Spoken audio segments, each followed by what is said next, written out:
मैं ये वक्फ तरमीमी बिल की मुखालिफत में खड़ा हुआ हूं। किसी एक शायर ने बड़ा अच्छा कहा था, जब भी ज़मीर और ज़र्फ का सौदा हो दोस्तों, जब भी ज़मीर और ज़र्फ का सौदा हो दोस्तों, कायम रहो हुसैन के इनकार की तरह। सर, ये वक्फ तरमीमी बिल भारत के गयूर मुसलमानों के ईमान पर, इबादत पर एक हमला है। नरेंद्र मोदी की हुकूमत ने इस मुल्क की सबसे बड़ी अक़लियत के खिलाफ एक ऐलान जंग कर दिया, और ये जंग ना सिर्फ मेरे जिस्म पर है, बल्कि मेरी आज़ादी पर, मेरी समाजी और माशी मार्जिनलाइजेशन पर है, मेरी शहरियत पर है, मेरे मदरसे, मस्जिदों, खानखाहों और दरगाहों को निशाना बनाया जा रहा है। और ये हुकूमत सच्चाई को नहीं बयान कर रही है कि ये तरमीमी बिल से मुसलमानों का तहफ़्फ़ुज़, तरक्की और गुर्बत का खात्मा होगा। ये सरासर झूठ है। सर, अगर आप आइन के आर्टिकल 14 को देखेंगे तो उसमें लिखा हुआ है इक्वल प्रोटेक्शन। अब आप देख लीजिए सर कि हिंदू, सिख और जैन को और बौद्ध को उनके एंडोमेंट में तहफ़्फ़ुज़ मिलेगा, क्योंकि उनका एंडोमेंट बाय यूजर बरकरार है और उनका एडमिनिस्ट्रेशन उनके हाथ में होगा। कि गैर हिंदू या गैर उनके मजहब का आदमी दान भी दे सकता है उनके लिए, और एंडोमेंट बोर्ड का तहफ़्फ़ुज़ भी मिलेगा, क्योंकि उसके ऊपर ओवरराइडिंग क्लॉज अप्लाई नहीं होगा, लिमिटेशन का कानून उस पर अप्लाई नहीं होगा। उसके बरक्स ऑपोजिट आप देख लीजिए, मुस्लिम वक्फ को वक्फ बाय यूजर निकाल दिया गया। एक मुस्लिम वक्फ की जायदाद पर कब्जा होगा, लिमिटेशन लगेगा तो जो एनक्रोचर है, जो खाबिज है, वो रातों रात मालिक बन जाएगा और एक गैर मुस्लिम वक्फ बोर्ड को एडमिनिस्टर करेगा। ये आर्टिकल 14 के इक्वल प्रोटेक्शन का वायलेशन। अब आर्टिकल 14 में सर इक्वालिटी बिफोर लॉ भी है, और उसका कैसा वायलेशन हो रहा है कि कोई आर्बिट्ररी स्टेप नहीं ले सकता और कोई भी ऑफिशियल किसी भी तरीके से गलत आर्बिट्ररी फैसला नहीं लगा। यहां पर आप एक डेजिग्नेटेड ऑफिसर को रखकर वो फैसला लेगा कि ये जायदाद वक्फ की है, गवर्नमेंट की है। क्या ये प्रिंसिपल्स ऑफ नेचुरलिटी के खिलाफ नहीं है, जिसका तकर्रुर एग्जीक्यूटिव करती है? ये हमारे theory of separation of powers, Bharat के आइन का बेसिक स्ट्रक्चर का हिस्सा है। क्या इसका वायलेशन नहीं है? सर, आर्टिकल 25 का वायलेशन कैसे है कि आप मुसलमानों से वक्फ बाय यूजर छीन रहे हैं और फिर आप कर्ब कर रहे हैं वक्फ वाल औलाद को, मगर वहीं पर दूसरे धर्म के मानने वालों को उनके मजहब पर चलने की पूरी इजाजत है। लफ्ज जो आर्टिकल 25 में इस्तेमाल हुआ सर, वो इक्वली एंटाइटल्ड, यहां पर मुसलमानों के इक्वल एंटाइटल्ड नहीं हो रहा। अभी हम गृह मंत्री का, वजीर दाखिला का यहां पर उनका हमने तकरीर सुनी, यहां पर वो ये कहते हैं, वजीर दाखिला, शायद वो कटमुल्ला की जबान ना कह दें, वजीर दाखिला कहने पर वजीर दाखिला ने अपने बयान में कहा कि बोर्ड और काउंसिल जो होगा वो माने वक्फ इस्लाम से अलग है। सर, अगर ये बात सच है आपकी, तो फिर आपको यह कानून बनाने की जरूरत ही नहीं है। आप एक नॉन स्टैट्यूटरी बॉडी बना दीजिए। ये जो कानून बन रहा है ना सर, ये आर्टिकल 26 इसका सोर्स है, और आर्टिकल 26 जब इसका सोर्स है तो आर्टिकल 26 का ABCD क्या कहता है कि रिलीजियस डिनोमिनेशन को अपने मजहब के अफेयर्स खुद चलाना, मूवेबल इमूवेबल प्रॉपर्टी को लेना और एडमिनिस्टर करना। जब हिंदू धर्म को, बौद्ध धर्म को, सिखों को यह राइट दिया गया है, तो आप कैसे मुसलमानों से छीन रहे हैं? तो यह आर्टिकल 26 का ग्रेव वायलेशन है। तो सर, अब वक्फ बाय यूजर का मामला देखिए, मिनिस्टर साहब ने कहा कि एंक्रोचमेंट हो रहा है, 17,000 एंक्रोचमेंट हुए हैं। तो यही नरेंद्र मोदी की हुकूमत ने 2014 में उस वक्त के मंत्री ने एक Waqf properties eviction of unauthorised occupants bill को इंट्रोड्यूस किया। आपने विड्रॉ कर लिया 2024 में उसको। क्यों विड्रॉ किया सर आपने?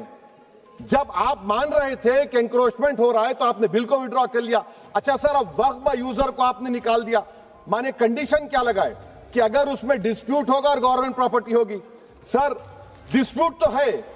मिसाल के तौर पर मोहिबुल्लाह साहब जिस मस्जिद के इमाम हैं, पार्लियामेंट के सामने मस्जिद है सर, 123 प्रॉपर्टीज में मस्जिद है, डिस्प्यूट चल रहा है। कल कलेक्टर या डिस्ट्रिक्ट ऑफिसर बोलेगा कि भाई साहब ये गवर्नमेंट प्रॉपर्टी है, स्टिकर लगा दिया जाएगा, मस्जिद बंद, गवर्नमेंट प्रॉपर्टी हो गई, होगी ना सर? अब ये बताइए, आप जब से यहां पर पूरे बीजेपी रूलिंग पार्टी हमको ज्ञान दे रहे हैं कुछ नहीं होगा, कुछ नहीं होगा, मैं दलील के साथ बता रहा हूं आपको। ये मस्जिद दिल्ली गवर्नमेंट बोलती हमारी है, वक्फ दिल्ली वक्फ बोलता हमारी है, तो सर वक्फ बाय यूजर, अगर मैं अपनी गवर्नमेंट के खिलाफ वक्फ बोर्ड वक्फ बाय यूजर इस्तेमाल नहीं करेगा तो क्या है सर? अच्छा, ये अमेंडमेंट जब हो जाएगा तो मुझे कहने दीजिए सर, सिर्फ प्राचीन मंदिरों की हिफाजत होगी, मस्जिदों की नहीं होगी। अब सर आप आ जाइए, अगर डिस्प्यूट मेरा एंशिएंट मॉन्यूमेंट से वक्फ का, एक मिसाल दे रहा हूं, दिल्ली में 172 वक्फ प्रॉपर्टीज एएसआई कंट्रोल में है, मैं तो हार ही गया वो, क्योंकि मेरे पास डॉक्यूमेंट नहीं है। आप कह रहे हैं कि डॉक्यूमेंट चढ़ाओ, अगर मेरा गवर्नमेंट से डिस्प्यूट चल रहा है मैं तो क्लेम ही नहीं कर सकता, क्योंकि आप जज बनेंगे, आप ही फैसला करेंगे, और जब तक आप फैसला नहीं करते वो वक्फ की प्रॉपर्टी नहीं होगी। वो प्रोविजन डाल दिया आपने। अच्छा, अगर मेरा डिस्प्यूट एनक्रोचर से होगा सर, तो एनक्रोचर में तो आपने तो 107 को डिलीट कर दिया, आप रातों रात खाबिज को, एनक्रोचर को मालिक बना रहे हैं। सर मैं ये पूछना चाहता हूं आपके जरिए हुकूमत से, एक मुंबई में एक बहुत बड़े दौलतमंद है, खोजा बरादरी का यतीम खाना था, उन्होंने 2004 या 5 में 22 करोड़ में खरीद लिया। वो केस सुप्रीम कोर्ट में, क्या आप उनको मालिक बनाना चाहती है लिमिटेशन एक्ट अप्लाई करके? हमको बताइए, हम जानना चाह रहे हैं। और सच्चर कमेटी ने सर 2007 में कहा कि दिल्ली के 123 प्रॉपर्टीज की मार्केट वैल्यू 6000 करोड़ की। आज हम 2025 में आ गए, क्यों आप उन प्रॉपर्टीज के खिलाफ पड़े हुए? 1976 में उस वक्त के वजीर आजम इंदिरा गांधी लेटर लिखा, इसको आप दे दीजिए, मगर आप उसको मानने को तैयार नहीं है। तो सर और एक जो झूठ फैलाया जा रहा है, management empowerment efficient development, sir this bill takes any management from the hands of Muslims, disempowers the waqf in comparison to any other stakeholder, takes away the efficiency of administration and hampers development. Waqf disempowerment in the name of efficiency, inefficiency is being created. The progress of development from pre-independence till today is sought to be destroyed. Sir अभी हमारे home minister साहब ने फजल पुकाया case का जिक्र किया। Sir मैं आपसे गुजारिश करूंगा कि होम मिनिस्टर जरा अच्छे लोगों को रखकर इंफॉर्मेशन ले। फजल पुकाया का ऑबिटर क्या है? इट इज ऑबिटर, वो रेशियो डिसेंडेंटाई नहीं है जो आपने कहा है। अच्छा सर, शेड्यूल ट्राइब के बारे में कहा, क्या शेड्यूल ट्राइब में मुसलमान नहीं होते? शेड्यूल कास्ट में नहीं होता मुसलमान, शेड्यूल ट्राइब में मुसलमान होता। तो क्या आर्टिकल 25 मेरा चला गया, आर्टिकल 26 चला गया, आर्टिकल 14 चला गया, 15 चला गया, 29 चला गया? लक्षद्वीप का एक मुसलमान एमपी है, क्या उसको राइट नहीं है क्योंकि ट्राइबल है? क्या कह रहे हैं आप? इस ऐवान को क्यों गुमराह कर रहे हैं आप शेड्यूल ट्राइब के नाम पर? सर और एक चीज जो आपको बता रहा हूं सर, अब आप जब आर्टिकल 26 से मेरा सोर्स है, तो आप सेंट्रल वक्फ काउंसिल में 22 में से 11 आप नॉन मुस्लिम को बना सकते हैं। रिलीजन न्यूट्रल आपने कह दिया, और आप बनाएंगे, क्यों बनाएंगे आप? स्टेट वक्फ बोर्ड में 7 नॉन मुस्लिम होंगे और 4 मुसलमान क्यों होंगे? क्योंकि आप लॉ में 95 में डायरेक्ट मैनेजमेंट में ले सकते 5 साल के लिए। आप वक्फ बाय यूजर को आप कलेक्ट डिस्ट्रिक्ट ऑफिसर बोलेगा ये वक्फ की प्रॉपर्टी नहीं है, तो वो वक्फ बोर्ड खामोश बैठ जाएगा, कुछ एक्शन ही नहीं लेगा, क्योंकि वो आपके प्यादे हैं। अच्छा, जब आप नॉमिनेट करेंगे सर मैं मोदी गवर्नमेंट के खिलाफ नो कॉन्फिडेंस ला सकता हूं, मगर वक्फ बोर्ड का चेयरमैन जो नॉमिनेट होगा उसके खिलाफ नो कॉन्फिडेंस नहीं ला सकते, हम बिल्कुल नहीं ला सकते। क्या मजाक है बताइए आप? ये डेमोक्रेसी है। नॉमिनेट भी स्टेट गवर्नमेंट करेगी, वो अगर डिक्टेटर बन जाएगा जैसा आज भारत में हो रहा है तो वो भी नहीं हटेगा। कम से कम यहां पर तो इलेक्शन है, वहां पर तो आप 5 साल झेलते रहो उसको। अच्छा सर, अब ये जो क्लॉज 11 और क्लॉज 9 आप 16AA से देखिए, where the qualification of the members of the board has been limited only to 3 categories contained in 14(1)(c). Intention is very clear that the majority is to be packed with non-Muslims. So who will defend my interests, sir? If I cannot depend on the state waqf board, central waqf council, which are going to comprise non-Muslims, this in itself is a clear violation of Article 26, 14 and 15, sir. अच्छा sir, CO पहले 95 act में था कि word मुस्लिम, आपने गायब कर दिया उसको। अरे आखिर क्यों इतनी नफरत है आपके लफ्ज मुसलमान से? अच्छा फिर क्या कह रहे हैं आप कि ये भी आर्टिकल 26 का वायलेशन है। सब जितने हिंदू धर्म के प्रॉपर्टीज हैं, सिख धर्म के हैं, बौद्ध के हैं, और आपके जेन के, वहां पर उन्हीं के मजहब का ऑफिसर होगा। और कहां पर नहीं होगा? वक्फ बोर्ड में। Waqf board is a pure religious institution, इसको समझने की जरूरत है। तो आप ये कर दे रहे हैं सर। अच्छा सर, आप देखिए, अब आप आ जाइए ये ट्राइब्यूनल पर। मुझे समझ में नहीं आया सर कि हमारे होम मिनिस्टर वजीर दाखिला ने क्या कह दिया कि 2013 में 2013 का जो कानून है वो नहीं बनता तो हम नहीं लेके आते। मैं बड़े अदब के साथ उनसे पूछना चाह रहा हूं कि क्या उस वक्त राजनाथ सिंह साहब, अडवाणी साहब, हमारी लेट सुषमा स्वराज, ये बड़े बड़े नेता यहां बैठे थे?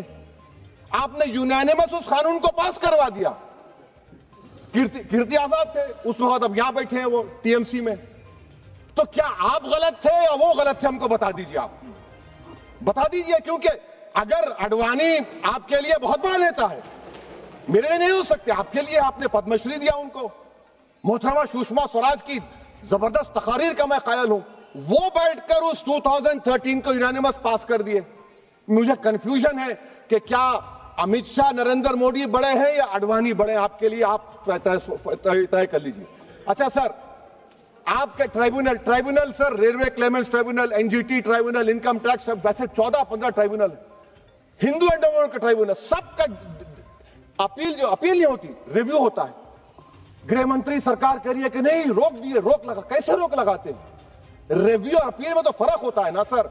आप ही कह रहे हैं कि पूरे कोर्ट्स में बैकलॉग है और आप अपील कर रहे हैं। अच्छा सर, रिटायर्ड डिस्ट्रिक्ट जज 95 में सिटिंग डिस्ट्रिक्ट जज था, जो एडमिनिस्ट्रेटिव कंट्रोल था सीजीआई साहब, उसको निकाल दिए। अच्छा सर, अब आप अभी हमारे मंत्री साहब ने कहा trust, sir Shri Sai Baba trust 2004, वो ये कहता है जो ऑफिसर उसमें काम करता है उसको साई बाबा का डिवोटी होने चाहिए और उसको डिक्लेरेशन लिख के देना पड़ेगा। यहां पर हो रहा तो यहां पर क्यों नहीं हो रहा? अच्छा सर, आप फिर देख लीजिए, ये आपका हो गया सर। अब अमित शाह साहब ने सेक्शन 2A के बारे में कहा और उन्होंने इस बात का इकरार कर लिया कि दाऊदी बोहरा के लिए यह बनाया गया है। मगर मैं आपके जरिए से गवर्नमेंट से पूछना चाह रहा हूं, आपने तो उस प्रोवाइजो में दाऊदी बोहरा का नाम ही नहीं लिखा, आपने उनको भी थैंक यू कर दिया, उनका नाम क्यों नहीं लिखा आपने? और सर, और गवर्नमेंट क्या कर रही है? आप मुस्लिम समाज में जो बेकार किस्म के लोग हैं उनको एक रास्ता बना रहे हैं, एग्जिट दिखा रहे हैं कि तुम्हें वक्त से बचना है तो तुम्हें ट्रस्ट बना लो। ये क्या कर रहे हैं सर आप? कम से कम उन दाऊदी बोहरा को आप दे देते। अच्छा sir, clause 3V section 36 clause 18 देख लीजिए, oral Waqf, oral appointment has sought to be discontinued even though it is recognized practice in Islam. Muslim personal law has recognized oral waqf and 1937 Shariat Application Act. Sir, आप clause 3(9) पर आ जाइए।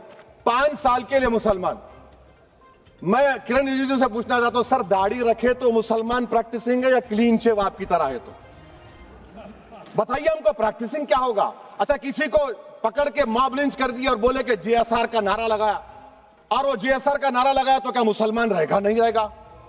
या फिर देश के प्रधानमंत्री ने कहा था कपड़े देखकर पहचानो, तो क्या कपड़े देखकर आप कह देंगे? अच्छा, अगर कोई क्रिश्चियन हिंदू धर्म कबूल करता है तो क्या वो मंदिर को नहीं दे सकता प्रॉपर्टी? फिर भारत के संविधान में आर्टिकल 300 क्यों है सर? राइट टू इक्वालिटी क्यों है? फ्रीडम ऑफ रिलीजन क्यों है? 5 साल कहां से लाएंगे? अच्छा सर, और एक चीज सर, और एक चीज मैं आपको बोल के खत्म कर दूंगा सर। इस बिल में वक्फ औलाद का सर, इसमें आप देखिए clause 4(3)(2), the creation of waqf al-awlad shall not result in denial of inherent rights to heirs, including women heirs or the waqif or any other right of person. Sir, ये article 25 का violation है, शरीयत application act 37 का violation, article 300A का violation है। अच्छा, हिंदू धर्म में सेल्फ एक्वायर्ड प्रॉपर्टी को एक हिंदू, अब उसके फर्ज के 2 बच्चे हैं, वो एक को अपनी पूरी दौलत दे सकता है, कोई रोक टोक नहीं है।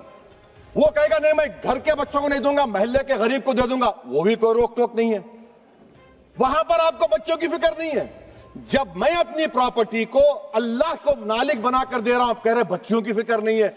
इतनी मोहब्बत आप बिल्किस बानो से दिखा देते तो आपके लिए दुआएं देती आपके लिए। तो सर, आप दूसरी बात आप देख लीजिए सर, आखिरी बात कहकर मैं अपनी बात को मुकम्मल कर रहा हूं सर। नहीं खैर मुकम्मल करो। स्पीकर साहब बहुत टाइम दे दिए। सर आप देखिए, इसमें अमित शाह साहब बोले कि इतनी प्रॉपर्टीज का कब्जा हुआ, चोरी हुई, ये हुआ। सर क्लास 2652A सेक्शन, अगर कोई प्रॉपर्टी बेचता है 2 साल की सजा थी, आपने क्या कर दिया, उसको 6 महीने कर दिया। नॉन बेलेबल था, आपने बेलेबल कर दिया। सेक्शन 40 की बात करते हैं। सेक्शन 40 में सर हमको जो ज्वाइंट वर्किंग कमेटी का जो नोट्स दिए, उसमें मिनिस्ट्री ऑफ माइनॉरिटी अफेयर्स ने कहा कि 30 साल में 515 केसेस सेक्शन 40 के, और सिर्फ 8 लोग कोर्ट को गए। वक्फ यूजर का कानून तेलंगाना आंध्रा में है, सेक्शन 40 का कानून तमिलनाडु 63 है, आंध्र प्रदेश में 43 है।